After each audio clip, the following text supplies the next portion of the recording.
Entitled parents gave my brother $50 million while I have a dust gallery. Then I found the secret vault, and they stopped laughing. They laughed when I got the gallery instead of the fortune. Then the FBI showed up, and my brother was the one in handcuffs. While my brother received $50 million, my parents left me their failing art gallery. "Enjoy the dust," he said with a giggle. Then I discovered the secret vault of my grandfather. And something that caused my brother to faint was within. Long shadows were created throughout the deserted exhibition area as the last of the sunshine streamed through Mason Gallery's dusty windows. I stood there attempting to take in the events of the previous day while inhaling the familiar smell of old wood and oil paint. Janice Mason is my name, and yesterday I received what my family regarded as their worst letdown. Boston's downtown art gallery is in decline. My memory of the lawyer's office was still clear. The grandfather clock, the massive mahogany desk, and the smugly pricey fragrance of my brother Marcus filled the room. Marcus couldn't suppress his joy as Mr. Harrington read out the contents of our parents' will, which should have been a solemn event. To our son, Marcus Mason, we leave the sum of $50 million, our Hampton estate, and controlling interest in Mason Industries. Mr. Harrington had spoken in a cold, professional tone. To our daughter, Janice, we leave Mason Gallery and its contents. In fact, Marcus had burst out laughing. Finally. Dad always said you get exactly what you deserve, Janice. His Italian leather shoes, his well-tailored suit, and the way he sat in his chair as if he owned the space are all still in my memory. Now, in many respects, he did. The gallery's been losing money for years, he added, looking at his neatly striped nails. But hey, at least you'll have plenty of dust to keep you company. Maybe you can sell pencil sketches to tourists. It turns out that Marcus was correct about the gallery's financial status. For the previous 10 years, Mason Gallery had been having difficulties. Once Boston's leading platform for up-and-coming artists, it has steadily deteriorated into a barely profitable business that most serious collectors ignored. However, Marcus didn't comprehend, and neither did my parents, that I had always noticed something here that they didn't notice. I spent many hours with my grandfather, Gerald Mason, the gallery's founder, growing up in these hallways. Grandpa Gerald educated me about painting as my mother planned Marcus's route to an MBA and my dad was busy preparing him for the family company. True art. The essence of each artwork, not just the price tags and financial potential that my parents were obsessed with. He would say, "Janice, my dear," with his eyes sparkling beneath wire-rimmed glasses. "Remember that true value isn't always visible at first glance. Sometimes the greatest treasures hide in plain sight, waiting for the right person to discover them." I could still hear those remarks as I passed through the main hall of the gallery. Even in its current state, the room was stunning, with high ceilings, traditional crown molding, and large windows that could let in an abundance of natural light when they were clean. However, years of little care had taken their toll. Half of the track lighting had burned out, the walls shouted out for new paint, and the hardwood flooring needed to be refinished. My footsteps reverberated in the quiet as I arrived at the rear office. Although my parents finally turned it into a sterile storage area, this had formerly been my grandfather's haven. The walls were lined with filing cabinets, and everything was covered in dust. However, I could still sense Grandpa Gerald's presence beneath everything. I recalled the stories he used to tell me about the gallery's early years as I ran my fingertips along his old desk, which is now tucked away in a corner and covered in boxes. How, in the 1960s, he transformed it from nothing into a sanctuary for artists who would go on to become legendary. Rumor had it that throughout the years, he had accumulated an amazing private collection. However, nothing noteworthy was ever discovered after his death 15 years ago. Of course, my folks had looked. Persuaded that Grandpa Gerald had stashed away masterpieces worth millions of dollars, they spent months looking through the gallery. They came in appraisers, employed specialists, and even had the walls inspected for secret passageways. They only discovered the gallery's standard stock, which had respectable pieces but nothing noteworthy. They eventually gave up. Due to some residual sense of duty to Grandpa Gerald's memory, the gallery was abandoned and eventually turned into a tax write-off. Instead, they concentrated on Mason Industries, preparing Marcus to carry on the real family tradition. While I worked as a curator at lesser museums and pursued my studies in art history, I shivered as a sharp draft brought me back to the here and now. While I was absorbed in my memories, night had fallen, and the gallery had a new feel in the shadows. The few paintings that were still on show appeared to be watching me with sly eyes, and the shapes of the sculptures cast odd shadows on the walls. I was going to head out when I noticed something. I had never before noticed a small unevenness in the floors close to Grandpa Gerald's desk. I knelt down and rubbed the wood with my hands. There was undoubtedly a problem with the pattern. A slight abnormality that didn't seem to be the effect of age but rather deliberate. As I recalled another of Grandpa Gerald's favorite sayings, my heart began to race. The best hiding place is one that looks like it's trying to hide something else. Over the course of the following hour, I thoroughly examined that floor and its surroundings. I was about to give up until my fingers discovered it. A small lever in the wood, disguised as a knot. I pulled it with shaky hands.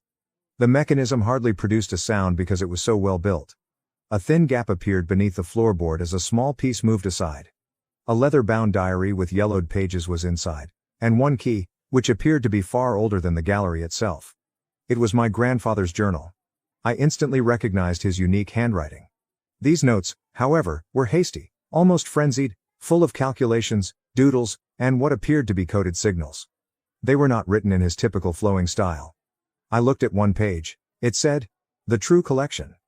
For Janice's eyes only," at the top in bold letters. I turned the page with trembling hands. However, my phone buzzed before I could continue reading. Marcus had texted me. "Meeting tomorrow at 9 a.m., time to discuss selling that dusty gallery of yours. I already have buyers interested in the building." I glanced at the letter and then back at the journal I was holding.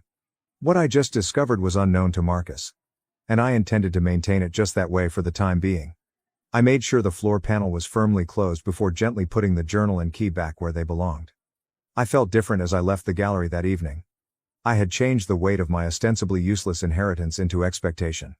I was left more than a struggling gallery by my grandfather. He left me in the dark. And I would start revealing what Grandpa Gerald had kept concealed all those years ago tomorrow, while Marcus planned to strip this home for parts. The key felt more important in my fingers than ever when I secured the front entrance of the gallery. I grinned as I gazed up at the building's graceful exterior, recalling Grandpa Gerald's final words. "Patience, Janice. The best stories take time to unfold." He was correct. This was only the start. The following morning, I got to the gallery well in advance of my 9 a.m. getting together with Marcus. I hardly noticed the deserted halls being tinted in tones of gold by the morning. All I could think about was the secret compartment and what was inside. I knelt down next to Grandpa Gerald's old desk and pressed the hidden mechanism once more. Now the key and diary felt heavy, heavy with potential. I located a peaceful spot and started reading. "My dearest Janice," said the opening page. "If you're reading this, you've already proven you have the patience and perception I always saw in you. What I'm about to share must remain our secret. The true legacy of Mason Gallery isn't in its walls, but below them." As I turned the pages, my heart was pounding. The notebook told a remarkable tale that lasted for decades. In addition to running a gallery, Grandpa Gerald had been a member of a group of art preservationists who fought to keep masterpieces safe during difficult times. It seems that the gallery's basement was used for purposes other than storage. A sophisticated network of secret rooms beneath the main floor was depicted in a number of intricate drawings. The diary said that Grandpa Gerald had been covertly altering the building's original foundation for years in order to create a climate-controlled vault that nobody else was aware of. "The key," he said, "opens more than just a door. It opens a legacy I've spent my life building. But be careful, Janice. Others have searched for this collection, and not all of them have honest intentions." I jumped as I heard a harsh knock at the front door. Marcus was standing outside looking impatient. I hastily tucked the journal away and gathered my thoughts before opening the door for him. "Well, if it isn't the curator of dust," he said with a sly smile, walking right by me. "I brought some potential buyers. They're interested in turning this place into luxury condos." Two men in pricey suits stood behind him. They appeared to be developers. They treated the gallery's past like a nuisance that needed to be destroyed and started talking about load-bearing walls and square footage right away. One of them, looking at his tablet, remarked, "The basement would make excellent parking space. According to the original plans, it's mostly unused." I was cold. Should they begin excavating there? "The gallery isn't for sale," I stated. Marcus's expression grew serious. "Don't be ridiculous, Janice. This place is worthless as an art gallery. You can barely pay the utilities." I said no. Marcus lowered his voice and took a step closer. "I know you had some sentimental attachment to Grandpa's little hobby, but it's time to grow up.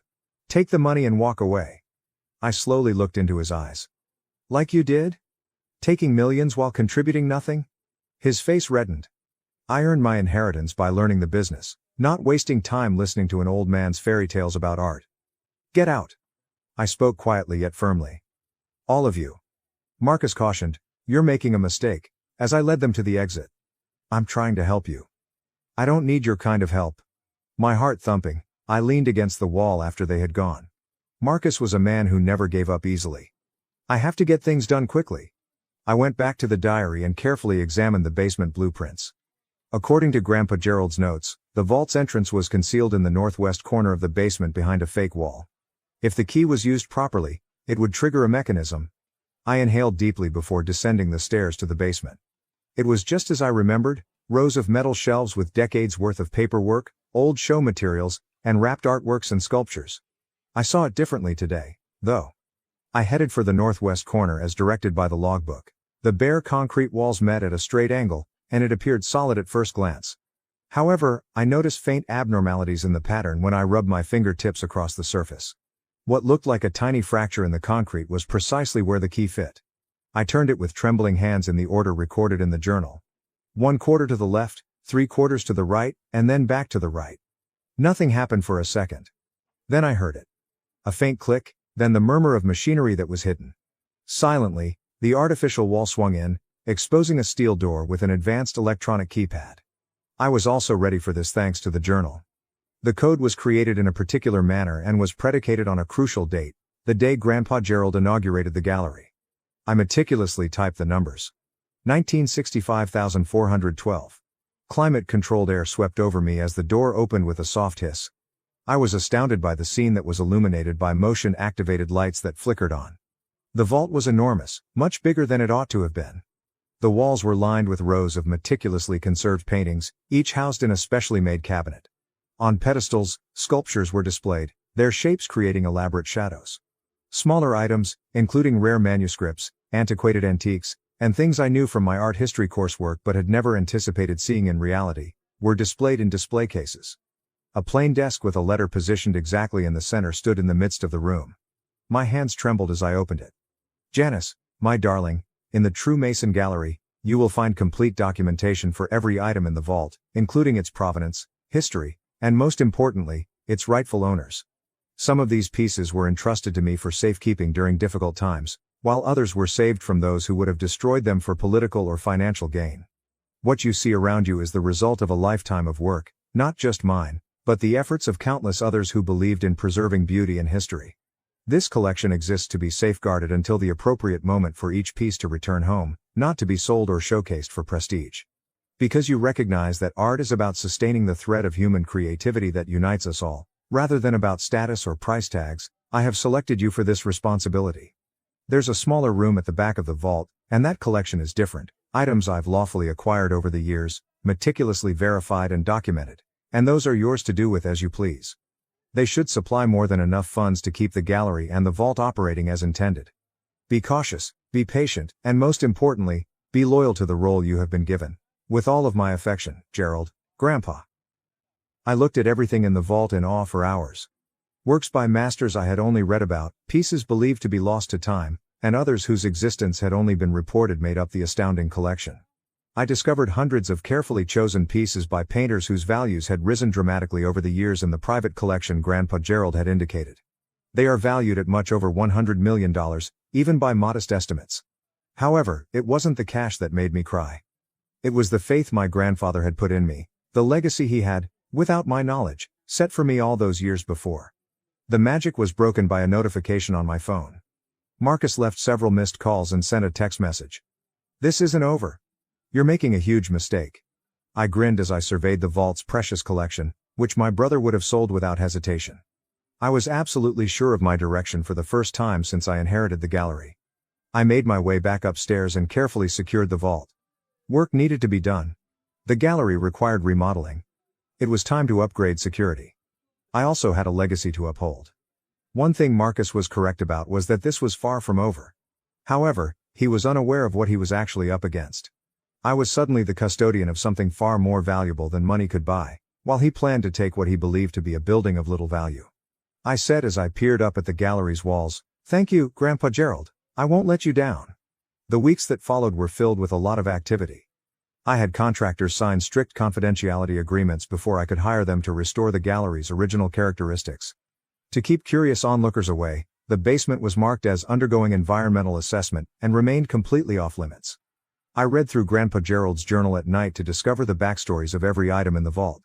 Some had been saved from more recent wars, while others had been saved from Nazi theft during World War II. Every piece of art had a comprehensive file with information on its original owners and the events leading up to my grandfather's possession. Marcus, however, kept his word and wasn't giving up. The legal threats came first. His attorneys sent him a hefty letter demanding an immediate sale, arguing that the gallery's declining state amounted to careless handling of family property. I gave it to my own lawyer, an expert in art law, whom I had discreetly hired with money from the sale of a single small item from my grandfather's private collection. Then came the strain of money. Marcus interfered with the gallery's utility supplies, insurance, and even the property tax assessment by using his contacts. Every time, I used resources he was unaware I possessed to oppose his movements. The pivotal moment occurred on a soggy Tuesday morning. When I got to the gallery, Marcus and two unfamiliar men were waiting. "These gentlemen are from the Boston Historical Society," he replied. He had a razor-sharp smile. "They're very interested in examining the building's original foundation. Apparently, there are concerns about structural integrity." The way they handled themselves and the tiny bulges under their coats made it clear to me right away that they were not from any historical society. They were, at worst, private detectives. I firmly stated, "The gallery is closed for renovations. Any inspections need to be scheduled through proper channels." Among the men, one moved forward. "We have authorization to leave," I interrupted him. "Or I'll call the actual authorities." Marcus stayed after they had gone. "What are you hiding, Janice? There's something in this building worth protecting, isn't there? Something Grandpa Gerald left behind?" "The only thing I'm protecting is this gallery's future," I responded. "Why can't you accept that?" His face grew serious. "Because I know you. You were always his favorite, always listening to his stories. He must have told you something. Let me give you some clues." "The clue is in plain sight, Marcus. You just never cared enough to look." I realized that evening that I needed to expedite my plans. Marcus was becoming desperate, and individuals who are desperate tend to make bad decisions. I meticulously documented everything in the vault for hours on end. Then I called three people: the world's foremost authority on art repatriation, a contact at Interpol, and an old friend at the FBI's Art Crime Division. Marcus took action 2 days later. When I heard the basement door open, I was working late. 3 dark-clad males were seen on security cameras heading downstairs. I knew exactly who had sent them, even though Marcus wasn't with them. I calmly pressed the quiet alarm, which was a customized one I'd built that was directly connected to police enforcement, rather than the gallery's standard system. After that, I headed to the basement. The workers were already at the northwest corner, using specialized tools to examine the wall. When I walked in, they hardly gave me a look. I said, "Looking for something?" One snarled, "Lady, just walk away. This doesn't concern you." "Actually," I said with a grin, "it concerns me very much. So do the federal agents who just surrounded the building." Voices burst from above as if on cue. "FBI, this is a federal art crimes investigation. Everyone remains where you are?" What happened next was a haze of activity. The would-be robbers were taken into custody. Marcus was taken up at his house after being located via their phones. Everything was exposed by the search warrants, including his ambitions for the gallery, his hired goons, and even his ties to certain dishonest collectors who dealt in stolen art. The following morning, however, was the true surprise. At the gallery, I had scheduled a special meeting. Officials from several governments were present, as were representatives from museums and cultural organizations worldwide. We went down into the vault together. As the collection was unveiled by the lights, their gasps reverberated off the walls. As long-lost masterpieces were rediscovered, tears were shed. When artifacts that were believed to be destroyed were discovered to be completely preserved, museum directors embraced one another. I gave Grandpa Gerald access to everything, including his meticulous paperwork, documents, and the backstories of how each item had ended up in his custody. We would collaborate over the course of the following year to restore each piece of art to its proper location, bringing the gallery recognition on a global scale for what it gave back rather than what it owned. Marcus, who had lost his freedom and reputation due to his own selfishness, watched it all happen from behind bars. He would have plenty of time to consider his options because the evidence discovered in his house had linked him to other art trafficking enterprises. Regarding the gallery itself, I created a foundation devoted to safeguarding and conserving art in times of war by using a portion of Grandpa Gerald's own collection. The gallery evolved into a hub for activism and education, educating the next generation on the value of cultural heritage. I was standing in the newly remodeled main hall exactly 1 year after I had found the vault, The original architectural details had been brought back to their former splendor, and the room was flooded with light.